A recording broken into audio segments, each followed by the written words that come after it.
Welcome to the Slop Temple. We pray this video helps. You begin by enabling Apple Intelligence and confirming iCloud sync so your models access context. Once done, open Pages or Notes and create a new document to trigger the writing tools.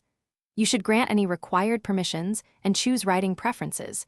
Doing this now prevents interruptions later. Make sure text suggestions and inline summaries are toggled on. This first setup gives the AI real content to analyze, so your prompts produce focused, usable drafts immediately. You now craft a structured prompt. Tell the tool purpose, audience, tone, and length. For example, a 300-word persuasive email. Once the draft appears, scan suggestions and accept only those that match your voice, then tweak phrasing directly.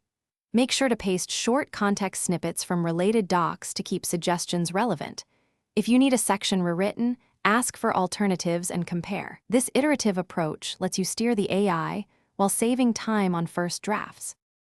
You finish by refining tone, clarity, and structure. Use built-in readability and tone options, then export to PDF or Word when ready. Once done, run one more pass for facts and links, and ask the tool to shorten or lengthen sections to fit your target. If outputs become irrelevant or repetitive, reset the document context and reprompt with only essential facts. This clears confusion. A quick restart of the writing session usually resolves drift and restores coherence. Thanks for watching. Consider subscribing if we helped you.